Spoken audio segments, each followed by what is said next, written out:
alhamdulillah ini walaupun pelan-pelan tapi sambil saya laksanakan di kelas saya sendiri, di kelas 6 di tempat saya bertugas. Yang pertama, program saya namanya adalah program Gelas Cantik. Program Gelas Cantik saya berikan dia akronim dari Gerakan Literasi Kelas, Kolaborasi dan Aksi Peserta Didik. Tujuannya yang pertama, menguatkan pembelajaran sosial emosional PSE antar peserta didik. Dari program ini saya akan memberikan manfaat kepada peserta didik saya, yaitu menguatkan, meningkatkan pembelajaran sosial emosional. Yang kedua, tujuannya meningkatkan kerjasama.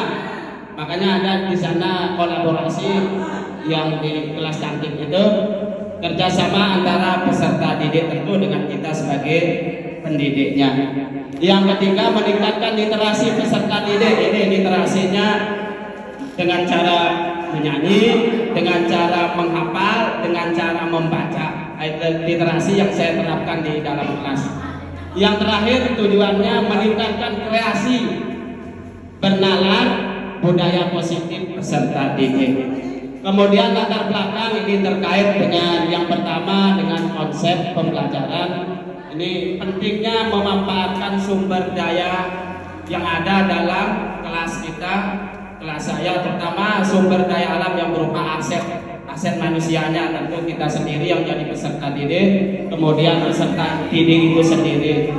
Kemudian pentingnya mendengarkan kebutuhan, ini latar belakang yang sangat menguatkan kita sebagai pendidik. Jadi mendengarkan kebutuhan peserta didik, ini bukti wujudnya kita berpihak kepada murid. Kemudian terkait dengan suara, pilihan dan kepemilikan peserta didik, saya yakin peserta didik kita mempunyai kekuatan, mempunyai kelebihan di masing-masing anak-anak itu atau peserta didik kita.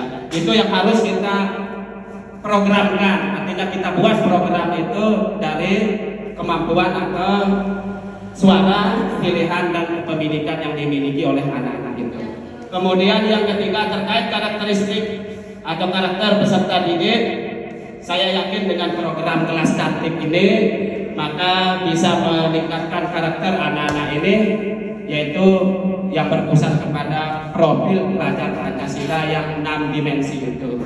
Kemudian yang terakhir terkait program minat peserta didik, dengan program yang saya tawarkan ini dan insyaallah sudah sebagian saya lakukan, ini akan memberikan semangat yang lebih lagi, kemudian motivasi yang lebih lagi kepada peserta didik, khususnya di kelas 6 tempat saya mengajar. Terima kasih, ini program saya.